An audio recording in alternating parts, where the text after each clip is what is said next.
Well, welcome everyone to another Nexus webinar. I'm your host, Andrew Estes. I'm really looking forward to today's conversation because we're joined by someone who brings both kind of global insight and a deep pastoral experience and wisdom to the topic of disciple making.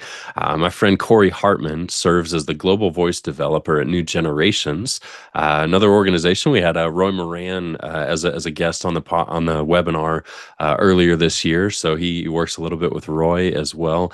But New Generations, where Cory also develops and serves just disciple making movements all over the world, resourcing them and just studying and just learning a whole bunch of different things. He also is a co-author of several books, author and co-author, including one that some of our network has heard of, a Future Church book with Mr. Will Mancini, but several others as well. And working on one now, I think maybe potentially called Disciple Making Movements, but we'll unpack that a little bit. But just looking at the intentionality behind what is happening in the world, in the kingdom. And so, Cory, I'm so thankful for you joining us today and just really excited to dive into this topic together. It's a real honor, Andrew. Thank you so very much for inviting me.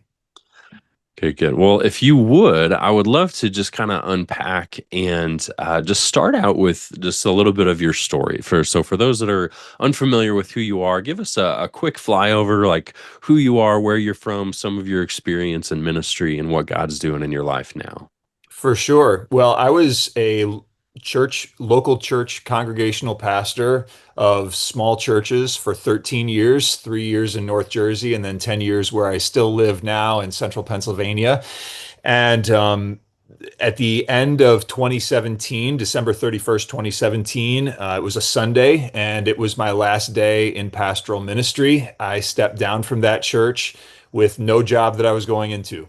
That last year of ministry was probably the hardest year of my life, and there was a lot of difficulty over the course of an extended period of time, but that really erupted anew in that last year of ministry. And as I walked away, I didn't know what I was going to do next. I thought I was still going to be a pastor, but just needed some time to heal. And what ended up happening instead is that within 2 months, I started doing something I never imagined doing, and that was to become a collaborative author with Christian leaders and organizations. So basically, there would be a really bright person with great ideas and usually very good at talking about those ideas and wanted to get those into writing somehow and had some difficulty doing that. And they would bring me along and we would talk. I would mine the genius in their mind and I would bring my own experience and expertise to bear. And we would clarify and focus and improve those ideas and then put them into writing for other people to understand. So I did that as a freelancer for a few years, and then my major client, Will Mancini, hired me on full time with an outfit that he was creating called the Future Church Company. Just before that happened, he and I wrote Future Church together, and then the company was created. That dissolved 2 years later, but over the course of time, I met someone through that organization who is the chairman of the board of New Generations, which is this organization that is a hub of indigenous mission partners around the world right now, mostly in sub-Saharan Africa and South Asia. And what they have in common, what we have in common, is an alliance to catalyze disciple-making movements everywhere. And so they picked me up to do the same sort of thing. And that started a deep dive in 2022 into a whole realm that I was not even aware of before, not being a missions guy myself, but learning a whole lot about incredible things that God is doing around the world. And so I'm still serving that function of taking and mining the genius and the expertise of people who have been doing this for 20 years to see these virally multiplicative disciple making movements and putting the principles into words that can help everybody who cares about the Great Commission. Yeah, that's fantastic, man.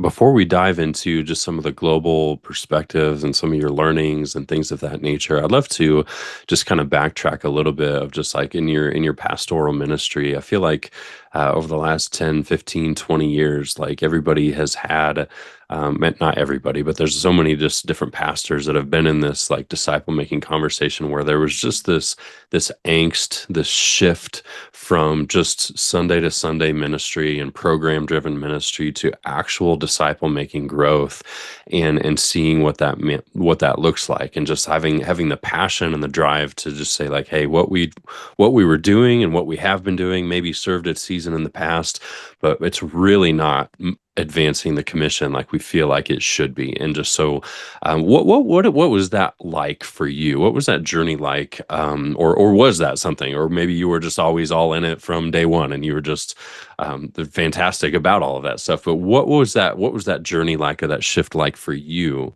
moving from just that program centric model to actual disciple making growth? Great question, Andrew. First of all, I'll say that I'll give us a short summary of it. You can read more about it in a bonus chapter that did not make it into the print version of Future Church, but it is a chapter that had to get cut for length. But it is my own story of this whole thing, and you can find it on my website, coryhartman.com. Um, Basically, for me, I was trying to do with great intentions what everybody was telling me to do that would enable a church to grow and see people saved and come to follow Jesus more deeply if they were already following Jesus somehow. And all of the different pat answers that I found didn't work. So the pat answer of just preach the Bible, not enough. The pat answer of church health will produce church growth, not enough. The pat answer of reforming your outreach, your worship, your digital presence, your assimilation ministry, your hospitality, all of these things didn't work. We did a whole lot of things, but none of them was enough to turn the tide of participation frequency decline that we were really, all of us, in every sort of church, in every sort of place, was really suffering throughout that time, and especially in an accelerated way from roughly 2010 to 2015. And what I mean by participation frequency decline is you're not losing people, but the people that you have are coming less often. And when they come less often, that has a major impact on the mood on a Sunday morning and also your volunteer strength. And it can create a death spiral where people stop coming because there aren't enough people coming. And as a small church, that was something that was really hitting us hard. And so there were this sequence of things happening. And then as we were struggling through that and trying to find our way out of that, at the same time, then there was an eruption of disunity in my church in 2016, 2017, which caused a major crisis. We lost 35% of our people in one winter. And during that time, it threw me into depression. It was a really awful year. And at the same time that was happening, I was beginning to get exposed to the disciple making concept and being challenged by the difference between disciple making and church growth was coming at a time that I was already emotionally messed up anyway. And so my conclusion, looking at my own ministry, was I have completely failed. I have not only destroyed a church, but also I haven't made it a single disciple along the way. That was a really bad day. I still remember that day. Now, it was that evaluation was a little overdone. It was a little overblown, but it wasn't totally wrong either. And when I walked away, then for the first time in many years, I was like an ordinary guy who was taking his family to church, which like I had never done before. Um, and church looks really different when you're an ordinary guy taking people to church, taking your family to church. And there were all kinds of things that I was already noticing about church that just came into bright and painful awareness when I was just an ordinary dude. For example, the immense amount of time, effort, energy, money, and institutional strength that goes into making Sunday morning work. It just became incredibly apparent to me when I wasn't responsible to do it anymore. And so there were lots of things like that that were working on me, and certain things that I could only become aware of after stepping out of that role, stepping out from behind the pulpit, no longer being in that chair. And then by God's grace, being in touch then with a whole group of people who were already thinking more radical thoughts. And so then that continued on in my role as a freelance writer. And then when disciple making movement stuff came my way in 2022, I was ready for it. Yeah, that's fantastic, man. Like, give me just walking through a lot of that stuff, just being blessed by, even a lot of your writing and thinking that influenced some of the future church content was very formative. I mean, whether it's the upper room, lower room concept and like some of the funnel fusion and just like, but more than just the tools that were developed prior, but being able to just read through a lot of that material has been fantastic, and really given a lot of leaders a lot of language to be able to just dialogue and wrestle with just the tension that we've all just kind of felt more in recent years. And so I'd love to just kind of fast forward, like give us a little bit of a scope of what you're currently doing with new generations. I know I follow you on some of your newsletter, and then like just on social and whatnot, and just seeing you all over the world, all over the place. Give us the scope of what your involvement at New Generations has been like the last couple of years. Probably, Andrew, the best place to start is the story of how I was recruited. When this colleague of mine, Roy Moran, who you mentioned him before, he's the chairman of the board of New Generations and also serves in a staff role with New Generations. He was the person that I had met through previous freelancing work. And he was the one who invited me when he discovered that my organization at that time was dissolving. He sent me a text message that said, "Hey, I heard what happened. Are you available for international travel in 2 weeks?" And I said, "What did you have in mind?" And he invited me to this event that's been happening every year for 10 years in Nairobi, Kenya, in the compound, the headquarters of a missions organization called Lifeway Global. And this event is called Catalyst Camp. So he paid for my way and invited me to go. And in this, I was seeing disciple making movement catalysts from throughout East Africa who were gathering together to talk about what they were doing to do it better.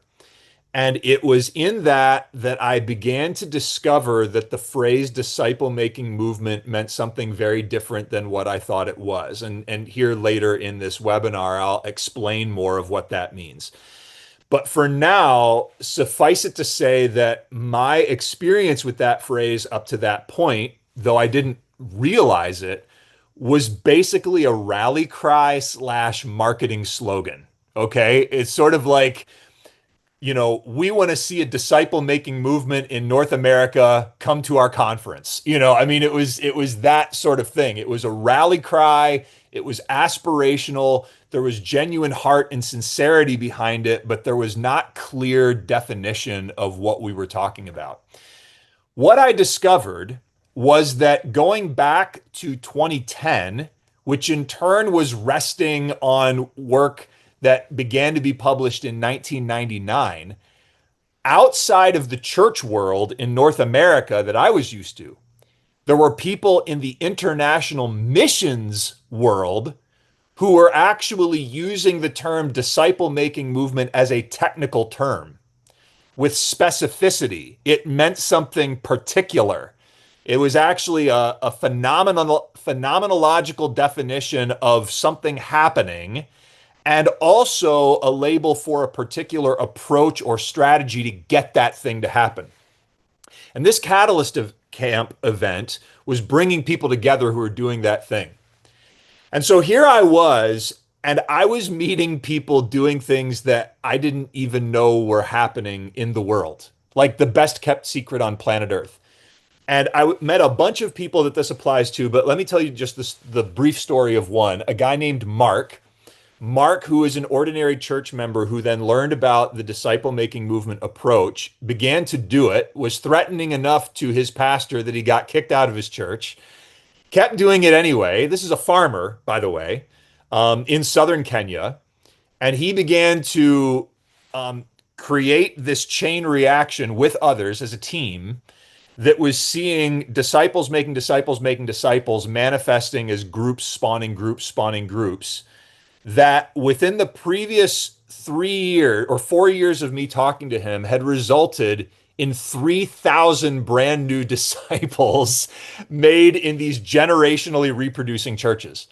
Now, it occurred to me that if Mark was in the United States, he would be the bee's knees. I mean, everybody would want a piece of Mark. I mean, Mark would have his own book, he would have his podcast, he would be headlining conferences. Everybody would want to know, Mark, how did you do it? I mean, he would be the biggest thing in the world, right? In the meantime, the actual Mark is a farmer in Kenya and nobody's ever heard of him. And I was meeting all these people like this and it was blowing me away. And what I basically got recruited to do was to distill the principles of what they were doing. So, what I've done since joining New Generations was, first of all, get caught up on the conversation about church planting movements and disciple making movements over the last 25 years. That took a long time. Well, the thing I did before that was to become a support raising missionary. So I raised my own support. So to get people to pay me to do what I do, to contribute to do what I do. Um, and and then I did a whole lot of research, and then I assimilated a whole lot of our own thought within New Generations, and then I began working with our CEO Harry Brown to take his particular thoughts on the topic, which have not been adequately projected into the rest of the world, and to put those into a book. And so he and I have been working on a book together that's to try to synthesize a whole lot of this stuff. And that book is still in process now. We sincerely hope that book, which may indeed be called Disciple Making Movements, comes out at the end of this year or early next year. And in the meantime, what I still do with New Generations is continue to travel around the world to learn more and more, because it seems to be a bottomless well of learning about DMM. I never have not yet gotten to the end of all that there is to know about it. And to continue to then help our alliance of organizations across the world to have better harmony in how we talk about it, so that it's easier for us to help more people to do this thing that we've seen God doing across multiple continents. Uh, that's fantastic, man. Well, I'd love to just kind of jump into like some of that content and just, I mean, from our perception of what we think DMM actually stands for. I'd love to kind of get clear definition on that and some of the principles. But I know you mentioned you had maybe some slides to kind of share with us. Is that in those slides, or is that something we talk about now? Yeah, it is. I'll share my screen here and we can begin to get into this. And first, let me just say that as you've noticed, I'm greatly capable of monologuing. Okay, so I was I have counting on it, man. Like if you can just carry the weight of the conversation, I'll just sit back and listen. It's well, fantastic. So. yeah. So I have a friend who refers to my style of talking as Senate filibuster. Okay, so our that our director says that he's like he's got a doctorate and like two master's degrees, and one of the phrases he says is like, I can talk about nothing for a really long time and feel really good about it. I resonate with that dude. I really do. So that's all to say. Uh, Please interrupt my monologue and make it dialogue. Okay, so jump in and interrupt me and ask me questions. All right, throw it out there. All right, and we'll break it up. So I'm gonna rely on you to break my flow when it needs to be broken. So the way I want to start here is to talk a bit about something that my guess is that most of the listeners today, and I know you, Andrew, for sure, have heard about and have talked about, and this is the concept of oikos. Okay, so oikos being the Greek word meaning home or household, and it being the basically the substructure, the social structure within the Greco-Roman world. And in recent years, there's been a fair amount of talk about among disciple makers and church planters about thinking through how things happened in the New Testament as the gospel spread from oikos to oikos to oikos, and to think about how we can apply those same principles here in our place and day and how we can do that. And so I want to talk about that again because I even talk about that. Will and I talk about that in Future Church. And as I've entered into the DMM space, DMM stands for disciple making movements. It's actually gotten me to refocus and understand a bit sharper what oikos really looked like in the Greco-Roman world, because we actually see it play out in the developing world today. And so, what I'm going to do is I'm going to talk about oikos in the Greco-Roman world, and then I'm going to show and talk about how the gospel spread in a viral, replicative way, and how church started church started church started church in the first century to the third century. But then also talk about how we see the same sort of pattern going on in disciple making movements in the rural developing world, and then shift from there into our context, which is an urban context. And how is the urban context different, like really powerfully different from those situations? And how do those principles cross over and how do they not cross over? So that's the outline of where we're going to go. And along the way, we're going to see some things about DMM, and we're going to see how it contrasts in some ways with church planting as we know it. So to start with, here's just a diagram to describe what the oikos basically was in the first century Roman and Greco-Roman society. So in that circle on your left, you see in the center of the circle this guy called the paterfamilias. So paterfamilias is Latin for father of the family. And the paterfamilias was the center of the household. The oikos there is that large circle that the paterfamilias is the center of.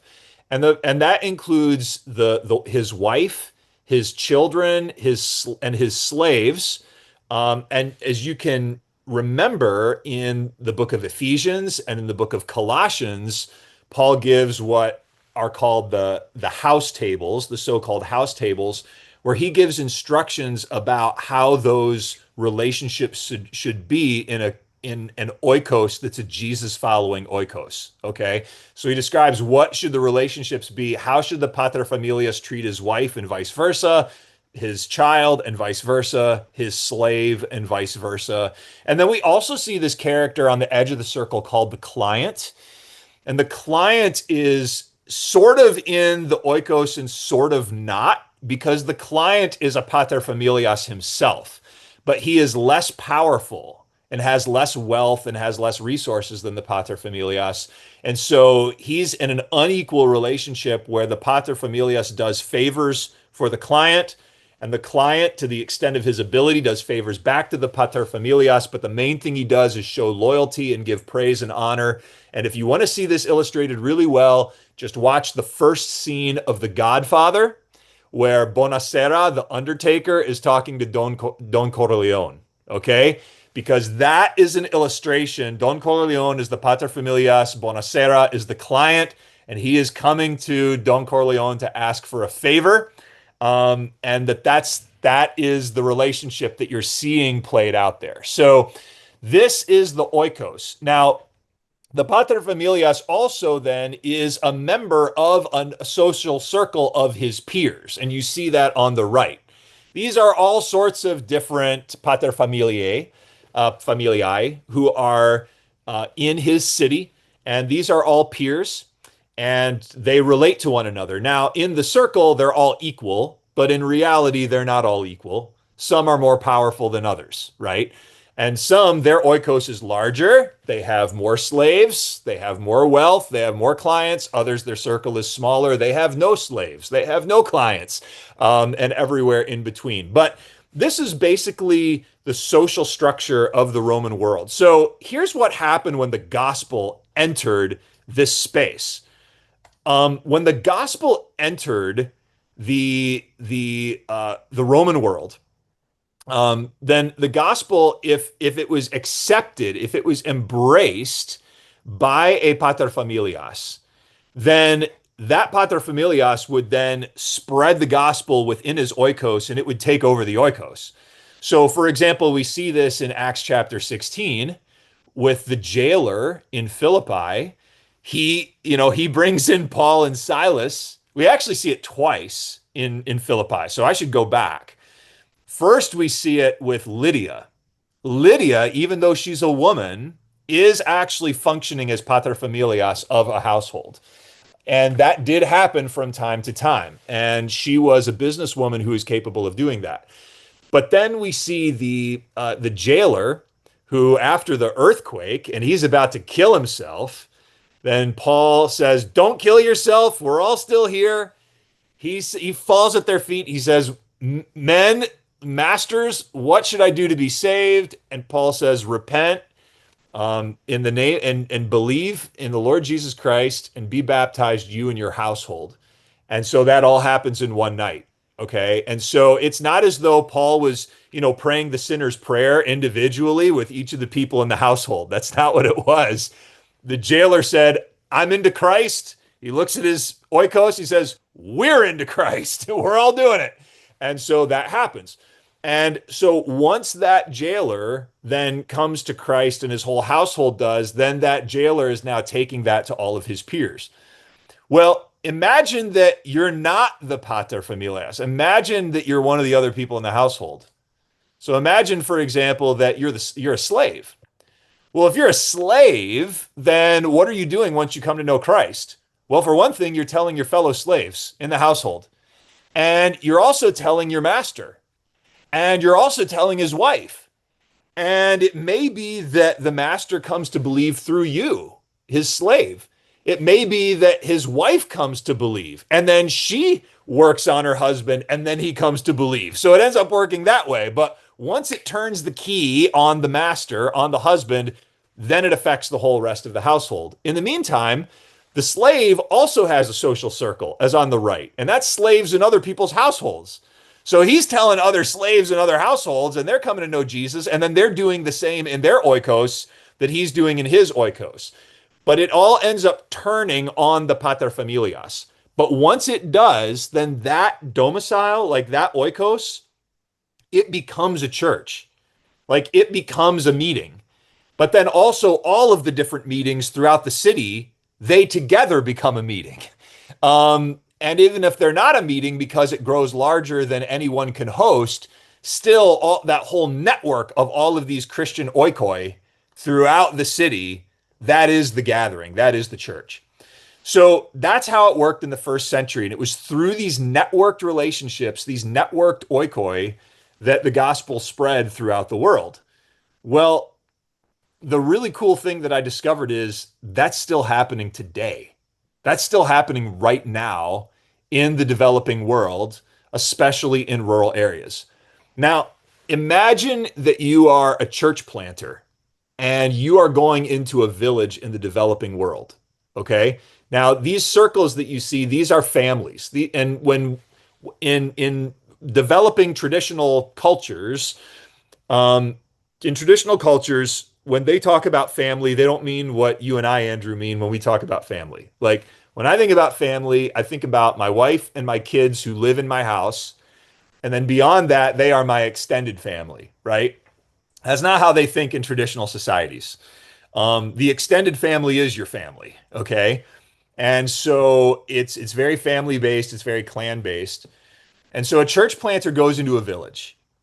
And here in this village, you have all these different families, and each one has a head of the family. Now, imagine that you're going to do traditional church planting and evangelism, where you're going through that village and you're telling people about Jesus. You're knocking on doors, you're telling people about Jesus, you're handing out tracts, maybe you're preaching on the street corner, maybe you have like a crusade, you bring the Jesus film in, you set up a big screen, you show the movie. At the end of it, you ask how many people want to be saved. You do this sort of thing. You're trying to win lost individual people. And then when you have a critical mass of them, you're going to found a church. Now, based on what we've talked about, Andrew, so far, I'm actually going to pause my long monologue and just ask you how you think if the church planter does that and begins to get successful, how do you think that the heads of families in this village are going to interpret what it is that he's doing. What do you think that they think he's doing while he does that?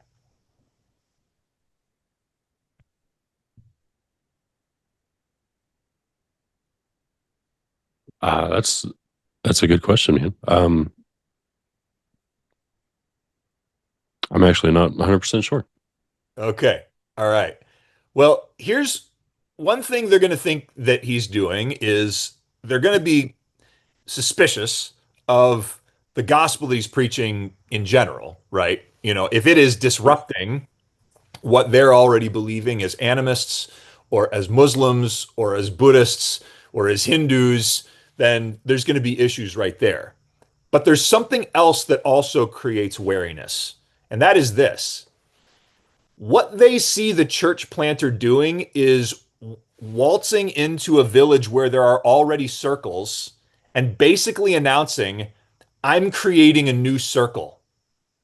And I am seeking individuals from your circles to draw into my new circle.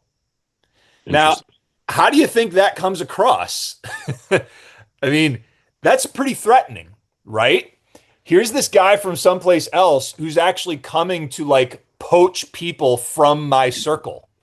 People that I basically lead, okay? They submit to me, and this person's coming and he wants them to listen to him.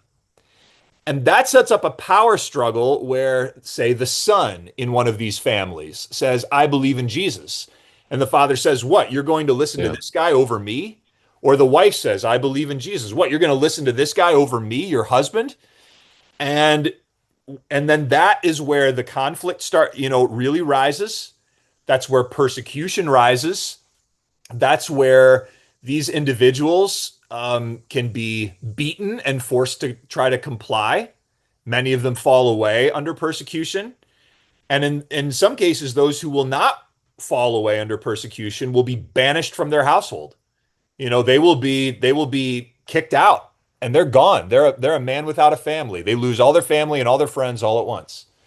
And if the church is successful, then at best, it becomes a sort of enclave within the community that then the rest of the community sort of hermetically seals off from, right? That's their thing, that's their place, but we're not them. And that's as far as it goes. And then that is as far as the gospel advances in that village. Now, here is a different approach. Here's a DMM approach. So in a DMM approach, you have disciple makers, and notice how I have more than one of them because they usually go as a team. In this case, I have three. And what the disciple makers do in this village is they don't start by giving the four spiritual laws, by preaching the gospel, by inviting people to pray a prayer or to come forward or whatever. And they're also not saying we're starting a church. They're not holding worship services. What they're doing is they're doing good and telling stories. That's what they're doing. They do what Jesus told his disciples to do in Matthew 10 and in Luke 10. Go into the city, announce the good news of the kingdom of God, and heal people. And so they come in, and in various ways, they do practical good for the community. That can be practical good in terms of having a school or digging a well or starting a business that provides supplies that aren't available in that community. So business as mission is definitely possible. What it always involves is praying for people. Always. It always involves looking for people and say, how can I pray for you? And to pray for them in Jesus' name and to heal people. It always involves that sort of thing. And while they're doing this, they tell stories from the Bible. They tell stories, Jesus stories. They tell other stories from the Old Testament. They tell all sorts of stories that are relevant to the situations that they're finding day by day. And people love stories. And so they hear these stories. And as this happens, they actually become respected within the community as those who do good and care about the community. And as they do this and as they go along, then they begin to find that there's somebody in that community that God has already been working on. And that person is the person of peace. Now, you may have heard of the person of peace before. That might be a familiar concept because that's also something that we hear a lot today in the West. And it is a concept. Who is your person of peace? Who is the person that God has already put in your life, that God has prepared to receive you? Somebody who receives you, someone who respects you, someone who likes you, someone who wants to be discipled by you, the person that already there's grace on that person to receive you and bring you in. That's how we generally talk about applying the person of peace concept in the West. And those things are true, but they're incomplete. To look at Matthew 10 and to look at Luke 10, one of the key characteristics of a person of peace is that the person has a house and that that person actually has the wherewithal and the authority to say, you guys can come in and stay here, which means that he's not just anybody who's interested. He's somebody who's interested, who's also a paterfamilias, who's also a head of household, who, if he says these guys can stay here, they're going to stay there. Like nobody can dispute that. Okay. And so he has some sort of dominance within his circle, within his oikos, to invite people in. And so sometimes the disciple makers will find that that head of household within the village, within the community, is interested and wants to know more about this good news, wants to know more about this Jesus person, wants to know more about the God that these disciple makers serve. Sometimes it doesn't start with him or her, but it's a son or a spouse or someone else. And that person will be interested. And then we'll go to his dad, go to her husband and say, hey, I want these people to come. Will you let them come? Yeah, okay, they can come in. And then once that happens, once they come in, they begin to read scripture, recite Bible stories together with them. This is a longer story. I'm not going to get into all of it. But over a period of time, that entire oikos, that entire household believes. They start to follow Jesus, and it becomes a gathering. It becomes an ecclesia, what we traditionally translate church in English, even though what we think of as a church doesn't really match up real well with what the ecclesia was in the New Testament or what it is here in this village. And then the different people from this new gathering, then they reach in touch with their friends in all of the other homes, all the other families in the village, and it spreads that way, and gathering spawns gathering spawns gathering, and that can continue for generations. It's an incredible thing that takes place. And this is that replicative, multiplicational disciple making that then extends throughout the community, from that community to other communities, from those communities to other tribes, other peoples, other places, and it becomes this multiplicational thing. And to this day, over the last 20 years, we've seen 3.1 million new followers of Jesus in 160,000 churches, gatherings like this one, through this approach. So I'll pause and let Wow. you let you respond to that. Yeah, no, I mean, obviously is super fascinating. I think, especially when you're talking about the paterfamilias, where we just think that as our immediate family, right? And we just think of like household as just me, my wife, my kids, like, and then everything else is external. How does that tension in the West kind of play into this type of model of disciple making that's so effective in more of those traditional valued, like familial, like oikos type of gathering communities? Like when we're much more isolated in the West, or individualistic, or even just like have a smaller view of what our oikos is. How does that affect how we do disciple making? I'm so glad you asked, Andrew. That is the million-dollar question. And let me show you. So let me go back to the first century a second, just as a reminder. This is what the oikos looked like in the first century, where you have a big oikos with a powerful man in the center, and then that man has connections with other powerful men who are the center of their own circle.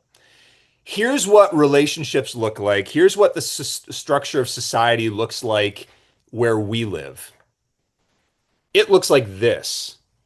So in our situation, it's not based on the household, it's based on the individual. Like you said, it's based on the autonomous individual.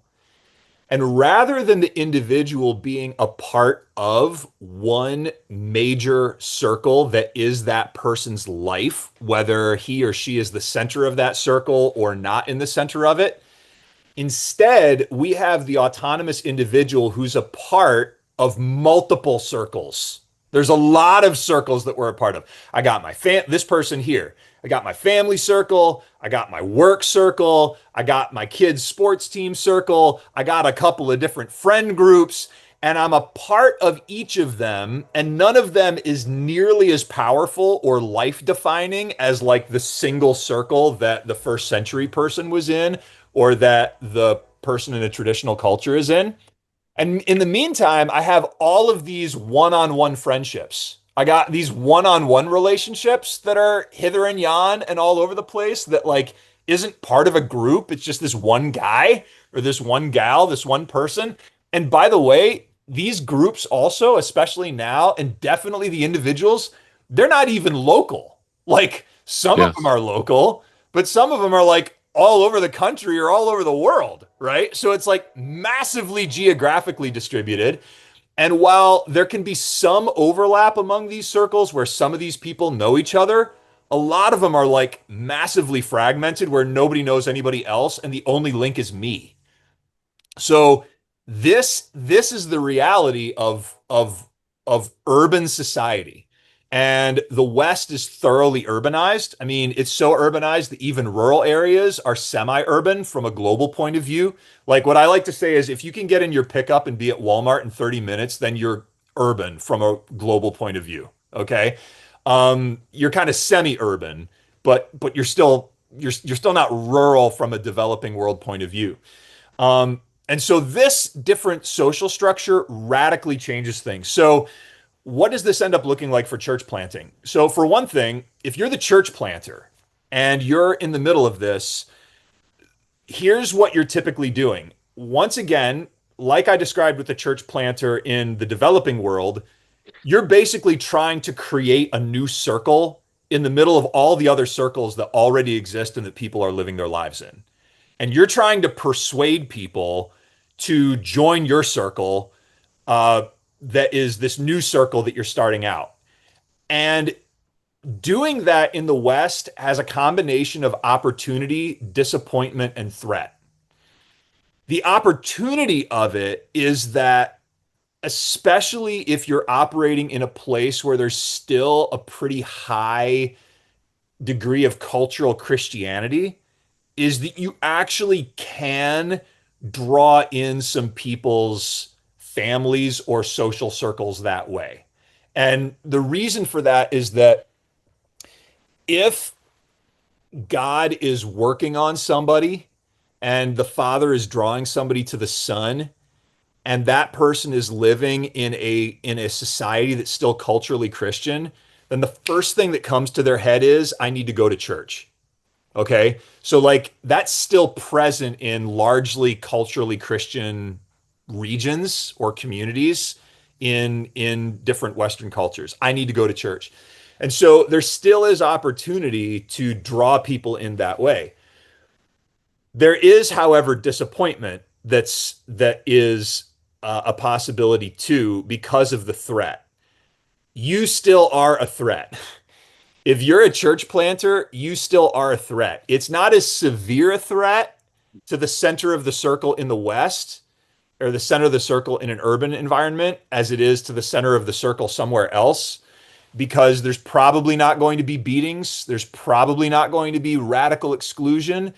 And the boundaries are more porous. But keep in mind that you are asking for somebody's time. And time in the West is the most precious commodity. So if you're saying, come into my circle, you're saying, I want you to give me some of your precious time. Well, where are they going to take that time from? They're going to take that time from their other circles. And so that's going to mean a genuine loss to somebody else. And so there is a threat that happens. And so what can happen then is the person who's the center of some other circle, they'll let their wife go, but like that's her thing and I'm not going. Or they'll let their friend go, but it's like, well, we used to hang out, but we don't really hang out anymore now that he goes to that church.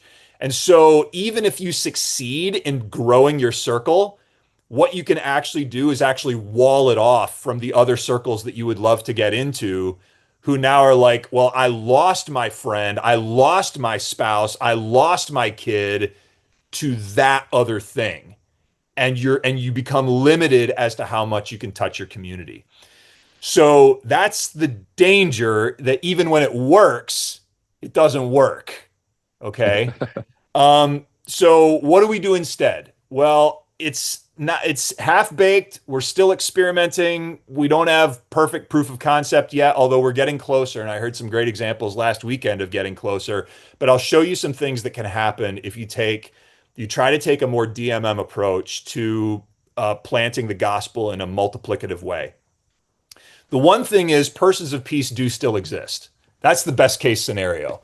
There are still people, and you can think of it this way. If you think of that work group, that friend group, whatever, who is the person in that group that if he or she says, we're doing this, that everybody else is going to go along and do it? I mean, every group has that person, and that person is still the sort of person who can invite the disciple makers in and say, hey, friends, let's come over and let's do this thing. And most of them are going to come. It won't be as thorough as in the developing world, where if the head of household says come, he says jump, everybody says how high, but you're still going to get some of them. And that can still happen, and that can still become a gathering, and that can still spread throughout the society. It's much smaller.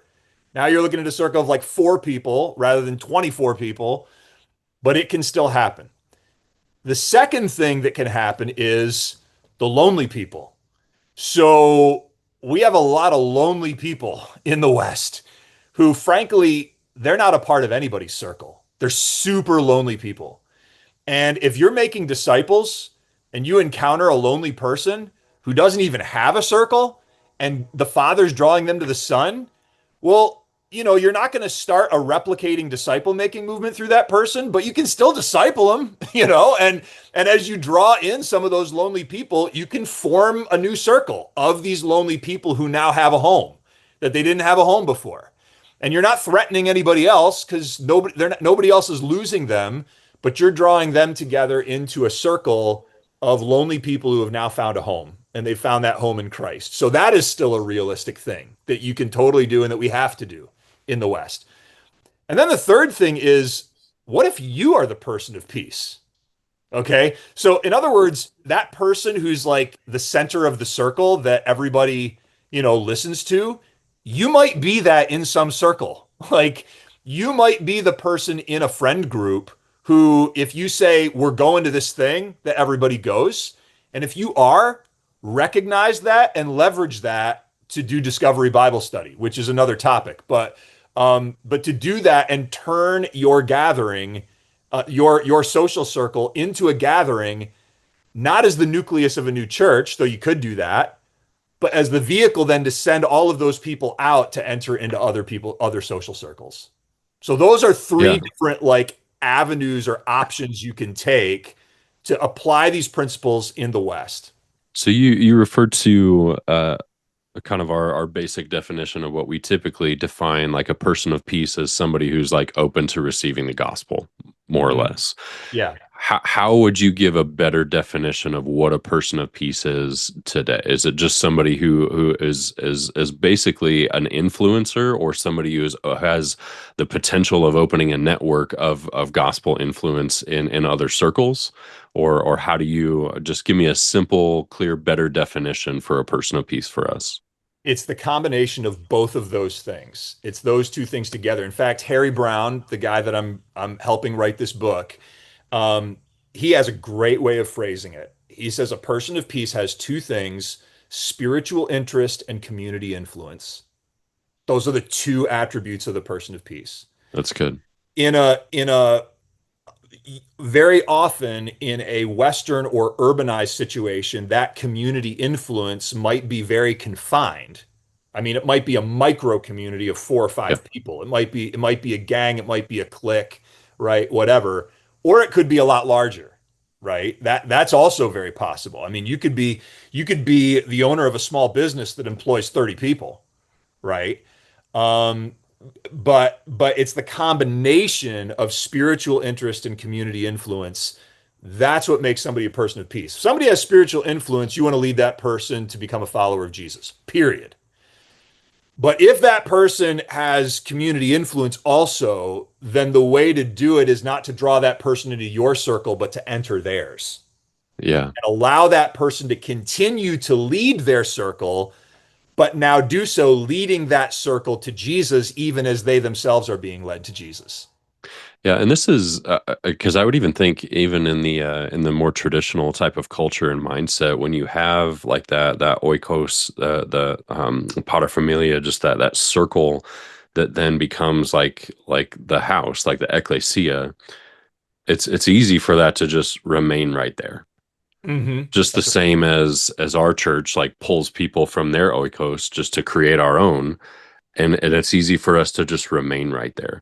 Yeah. But that influence of the community influence and the person of peace nature, do you feel like that's one of those things that maybe one of the things that to help shift our established program driven churches towards the recognition of the influence and the I mean just speak to that for a second of like what is one kind of thing that we can do to help overcome just that paradigm shift of rather than just come and be a part of our oikos of like no we need to equip and send and think about it in a different way to really be able to train people to just think of themselves as influencers with the gospel rather than like, hey, just keep inviting people to our oikos.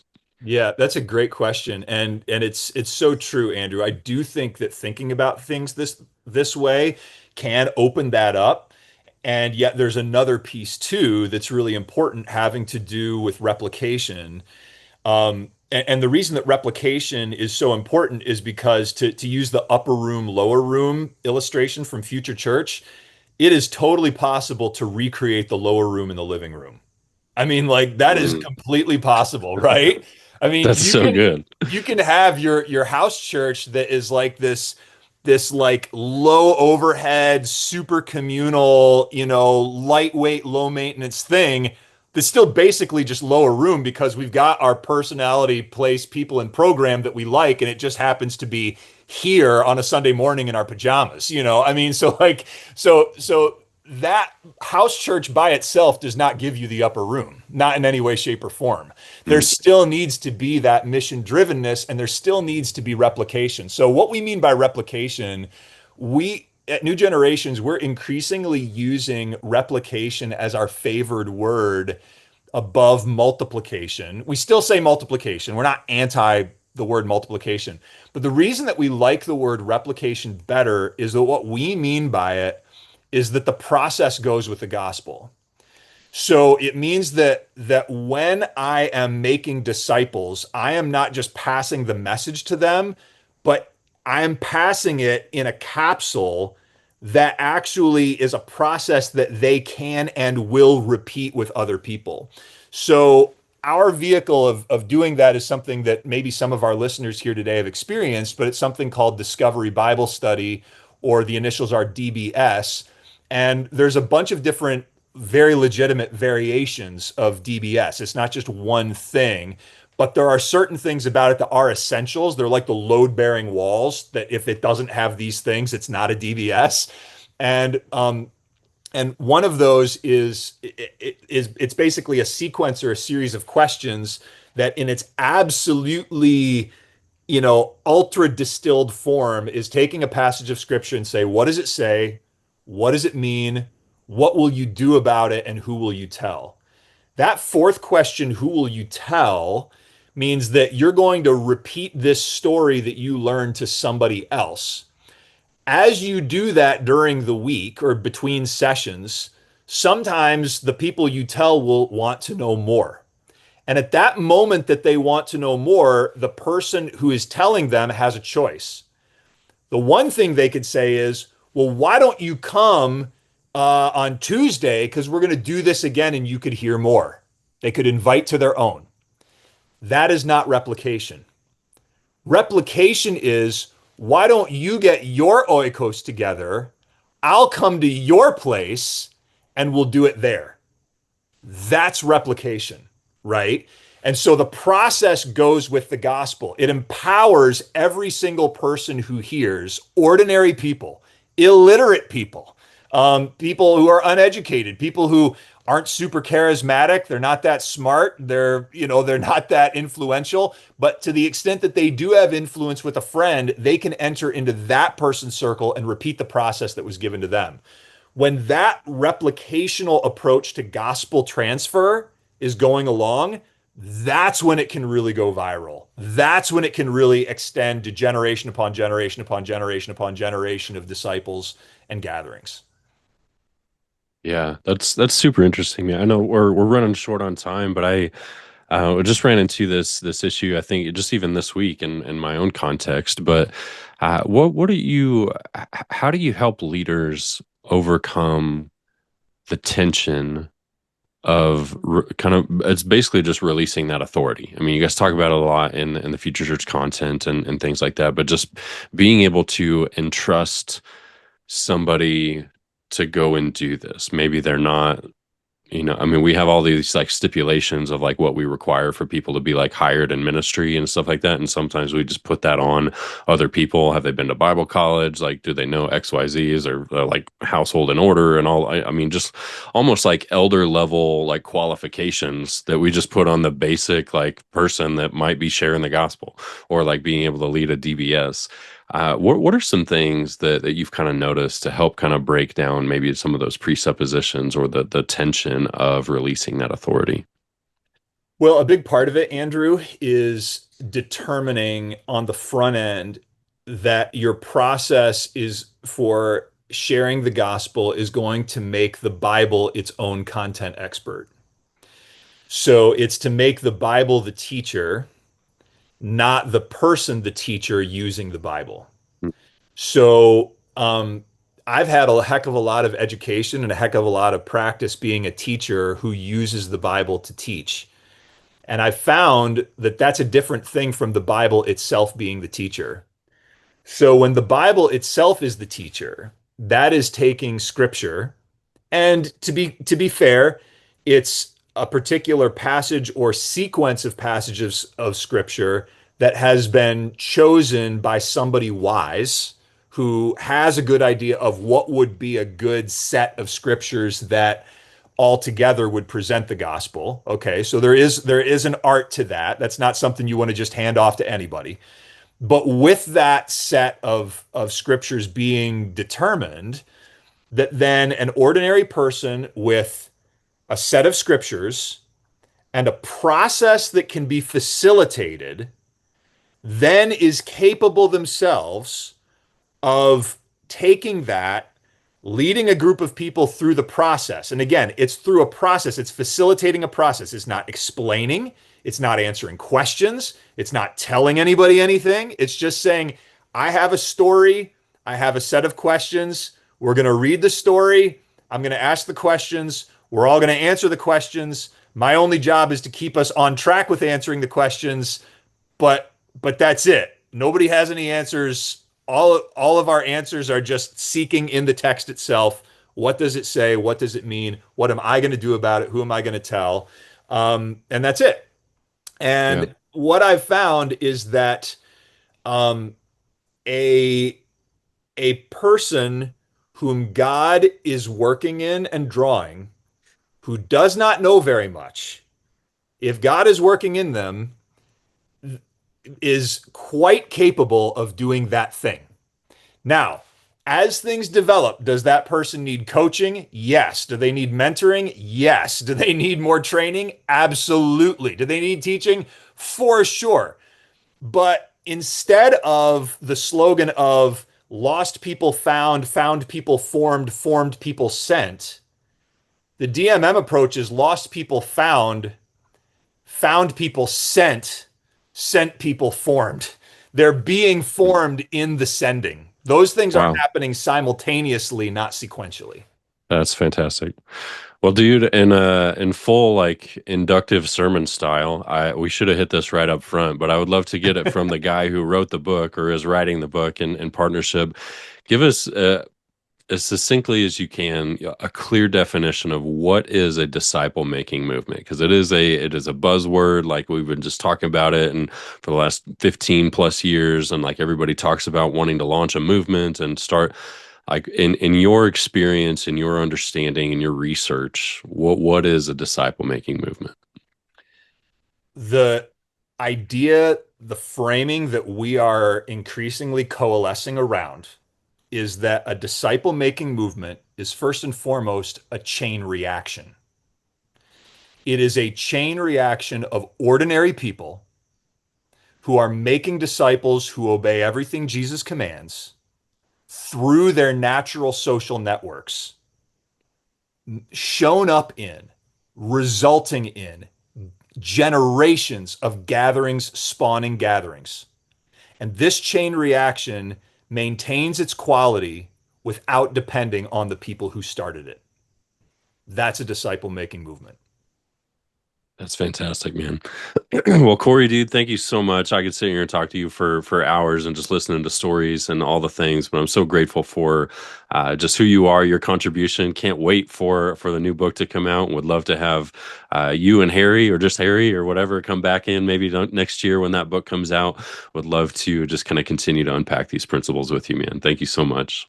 Amen. Can't wait. I love you. I'm so glad for your friendship, and I'm just so honored that you've invited me to be able to talk to your awesome network. So God bless. Absolutely. Thanks, man. All Bye. right. Bye bye.